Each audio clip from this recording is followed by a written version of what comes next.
Welcome to another episode with Dr. Dash today to Learn Path podcast. Everyone, I am Kelen Rojas, your host for today, and we're going to talk about the best practice for learning English and managing your schedule. This is very well. So I'm joining with Dr. Dash. Thank you for being here, Dr. Dash. Thank you, sir. Thank you, Mr. Keller. It's always a pleasure to be on these podcasts and these conversations. You know, I am Dr. Dash. I'm your friendly neighborhood principal, and we have great news in the Gables. That's our model. And so this is good because we are providing information, detailed information, and those questions that linger out there that many people ask. Why do we do this? Why do we do this? Why is it difficult to do this?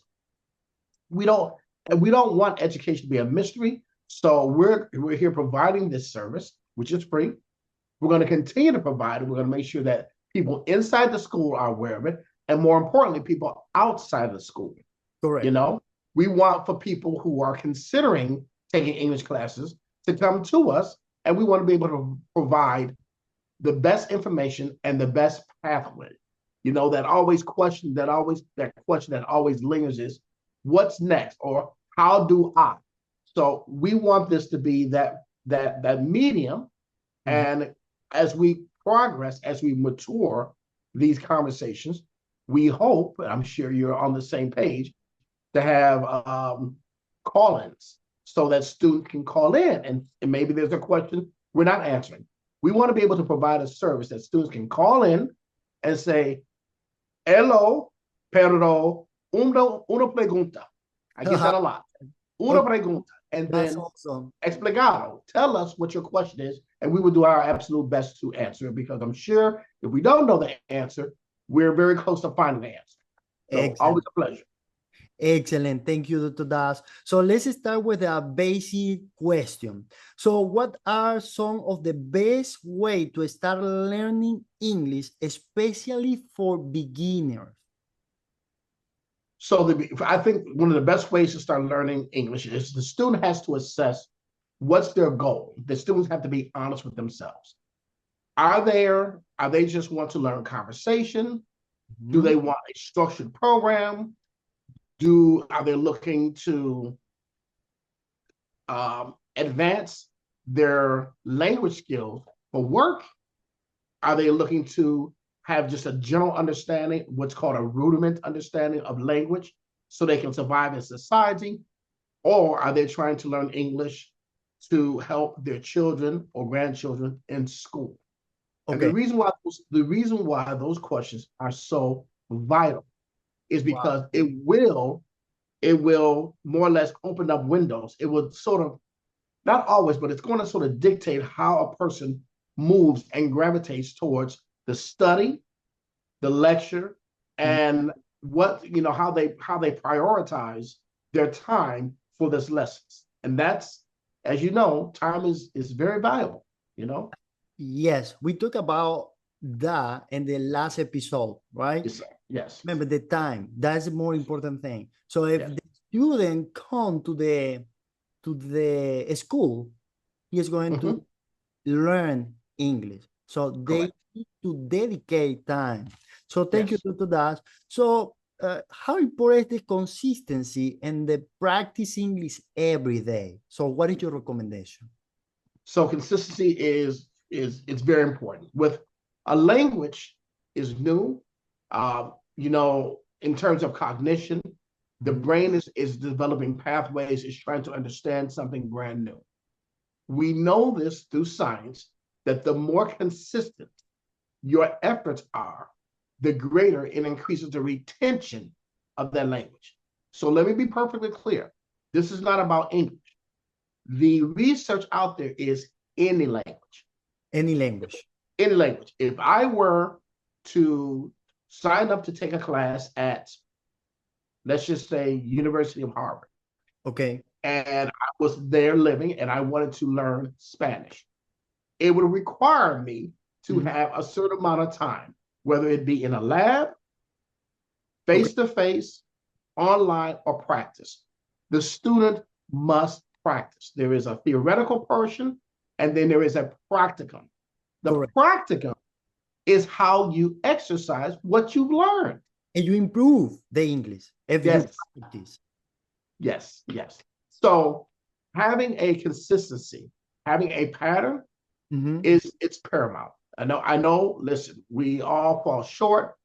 Life interrupts, but you want to be as consistent as possible. 3 days a week, Tuesday, Wednesday, Thursday. 4 days a week, Monday, Tuesday, Wednesday, Thursday. Every Saturday, you want to come and give your full to that Saturday. It's no different than you working. Correct. We're employed. The employer says, this is your contract. These are your hours. This is your time. You're expected to report to work on time. You're expected to report to work Monday through Friday or whatever your schedule is. Does that make sense? Yes, it makes sense. It's completely makes sense. Everything it really is the same. Consistency, right? It's about consistency, not just learning English. It's for your job, for your family, for everything what you do. You need to be consistency. Absolutely. Excuse me. But with consistency, you must understand it's twofold, and I mentioned this earlier. Part one is the theory. You're actually learning, you're being taught. Part two is the practice. Oh, wow. So one of the things we hear a lot about in Miami, I hear from a lot of my students, teacher, very difficult to practice English. Everyone speaks Spanish. Muy español, muy español. In Miami, exactly. So if you know that, how do you navigate around that? You navigate by providing opportunities in the school, outside of the school, through our instructional programs that will allow you, the student, to practice in English. There's no way around it. It's not.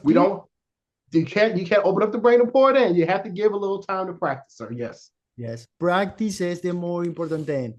How you're listening, you need to practice. Let me ask you the question. So many people struggle to fit learning into their busy life. How can someone manage their schedule better to prioritize learning English? So I'm glad you asked that question. Let me preface this by saying, we will work with any student. Again, this is, I think the student needs to be honest with themselves, and they need to understand there's only so many hours in a day.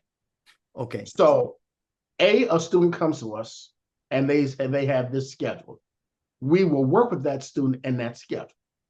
But there is a breaking point. There is a line where if you chip away too many days, if you take away too much practice time, if the schedule works against you learning, it's defeating the purpose. Let me give you an example. We offer classes 3 days during the week, 4 days during the week, and on Saturdays. I'm going to use Saturday as an example.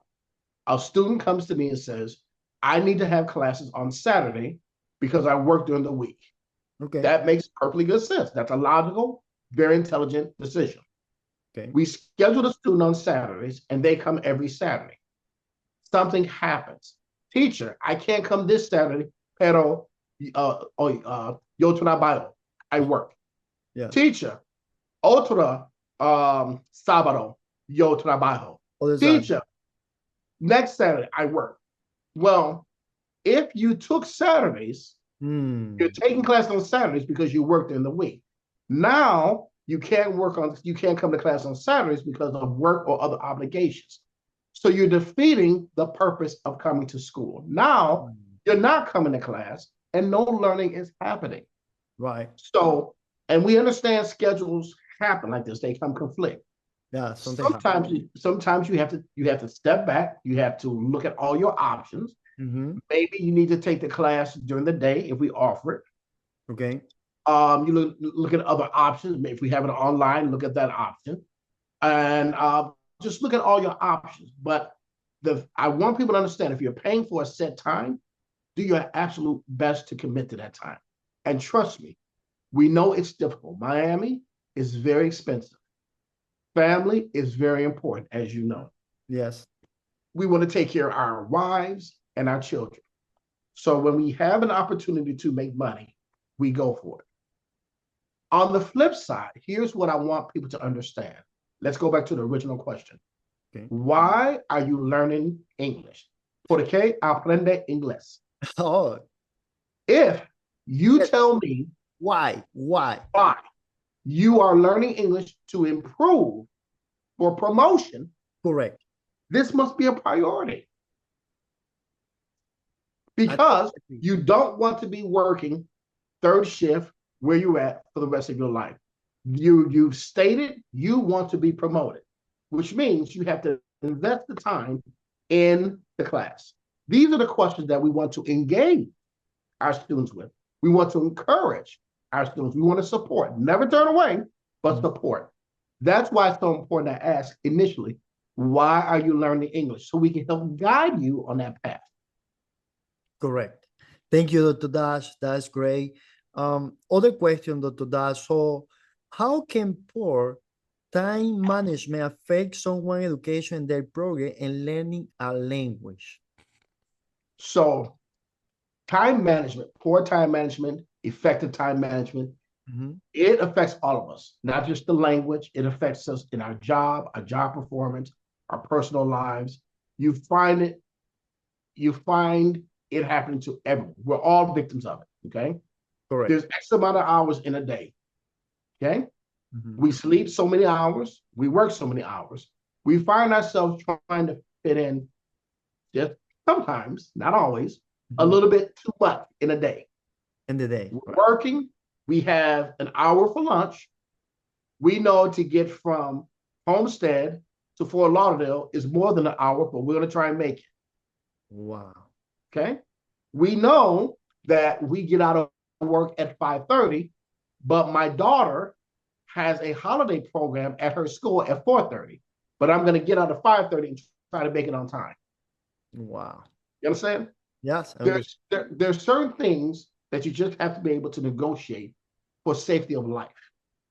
There's certain things, if you know that you have an appointment at 4:30, you get out at 5:30. I would suggest everyone, including myself, start ahead of time. Talk to the necessary people. Talk to your employer and say, listen, my daughter has a program that I want to see, and it's in 2 weeks at this time. May I come? Can I arrange to come and work early so I can leave early to see my daughter? It's only once a year. Most people, understand that. They're willing to work with you, and they're willing to work with you and your family. Most. Wow. Okay? That's the first thing. If you are not using some form of a calendar, my goodness, use your calendar. Yeah, I have my calendar here. So most people have these phones, and these phones, these smartphones, have these wonderful calendars on. Okay? Correct. I don't care if you have an iPhone or Samsung. The purpose of the calendars, and it has so many features, is it allows you to place important things on your calendar, and it reminds you. You can set up the reminder a week ahead of time, 2 weeks ahead of time, and reminders. And you can take those reminders and you can send them and share them to people. So for my daughter's holiday program, I can send the official invitation to my boss so they know this is legitimate.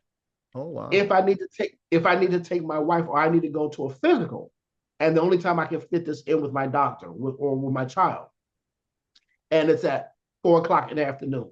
The doctors, when they, it's so nice now because we live in a digital world. So very few people are actually giving you the paper with an appointment. What they're doing is they email you your appointment. Yes. Or they text your appointment. And it's one click of a button. And you can use it. And you can forward it to your boss and say, it is in your phone. That's it. Yes, sir. Yes, your suggestion for everyone in this audience is use your phone, use your application, which is an agenda, right? It's a calendar. Yes. And Yes. you can put the schedule, the English. That is your schedule. You have to Yes. plan your Yes. morning. That's What? it. And No. it takes some getting used to, but it is feasible. I think if we rely on those phones for those applications Mm-hmm. a little bit more, it helps us to be more efficient throughout the day. Correct. Correct. Correct. Yes. Thank you to Dash. So I have two more questions here. Mhm. So what are some simple strategies to making time for education, even with a heading schedule? So a heavy schedule and you putting time for education. Mm, I would say I want my students, future students, potential students, I want them to appreciate the power of education. I correct. put in a lot of hours. I'm going to speak to myself. I put in a lot of hours to earn a PhD. Oh, I wow. I sacrificed a lot. The beautiful thing about education, any education in the United States and abroad, is once you obtain it, it's yours for life. Yes. Yeah. Simple. You learn English, no one can take it away from you. You get a certificate Mhm. in phlebotomy, it's yours.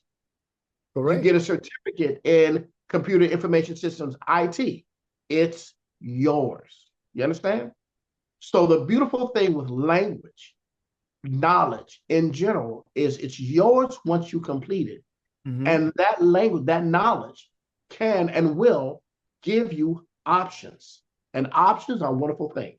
When Mhm. you decide to move up and to expand your territory and go from being a worker to maybe a manager, Mhm. these skills will help you in that promotion. That's great. Yeah. And also, Dr. Dash, so I thought this. When you learning anything, English, technology, that time is not lose. So it's win time. So you win Correct. time because Correct. people spend time in different things, but they need to dedicate time for education. Yes, they do. Investment in self. Power. It's a power. When you Yes. have education, we have knowledge, you have new thing, Yes. you have a power, right? Yes. So that is our recommendation as Mhm. professor, as you director. So your recommendation in this podcast is everyone listening in this podcast, please dedicate time for your education. It's Yes. your Yes. life. Yes. This is important. So lastly, so what advice would you give to someone who feels challenged in balancing their life and education? We have, I would first say, first step Mhm. is breaching that anxiety. This Go- is Mhm. this has to happen. We get a lot of phone calls, we get a lot of emails, that's all great. If you have a lot of anxiety, you don't know whether to come, you don't know whether to commit, Mhm. come into the school, meet us face to face and talk to us. Okay. We have mental health professionals, Awesome. counselors, career coaches, administrators, and teachers. We have a plethora of professionals that can help you migrate through these challenges. Excellent. I absolutely believe they are best completed and best assessed in Mhm. person. There are things I can tell you over the phone. You may understand, you may not understand. But listen to me, Mr. Rojas. As I sit here and look at you, you hear my words. You see the sincerity of my expression. Correct. You see my face when Thank I you. look at you and we smile because we understand the Mhm. content of my words strike a true chord. Correct. You understand and appreciate integrity. So Correct. things resonate. And there are some things you cannot get over the phone. There are some things you cannot get via email. There are some things that you can only get if you come face to face. Face to face. I like That's that. it. So I invite anyone out there that you have concerns, great concerns, please come see us at Coral Gables Adult Education Center. It is a wonderful institution, and we are ready. We stand ready Monday through Saturdays to be available to assist you. Wow. Excellent. Yeah. No, I think that is the key in this podcast. Encourage everyone to come to the Coral Gable Adult Education and you face this challenge, what they Yeah. can, facing every day. But if it's face to face, it's much better because that way our professor, our resources can help Yes. you Correct. solve that problem. So thank you so much, Dr. Dad, for your insights. And thank you for everyone listening in this podcast. We hope you found this episode helpful. Until next time, learning and stay motivated. Thank you, Dr. Dad, for being here. Thank you. God Thank bless. you very much. One last thing. I want to invite our listeners, because as we move forward, we will be producing these podcasts a minimum of twice a month. Correct. So very soon, we're going to give you a schedule for the month of October, the month of November, and of course, the month of December. We want you to tune in. We want to invite you to tune in. We want to engage our populace, our demographics, our students, our community. We want them to call in and talk to us and ask us these questions so we can grow and build this great institution. Once again, my name is Dr. Dash. This is great news in the Gables, and I'm so proud to be here, and God bless you. Have a great evening. Thank you very much. In the next episode. Thank you.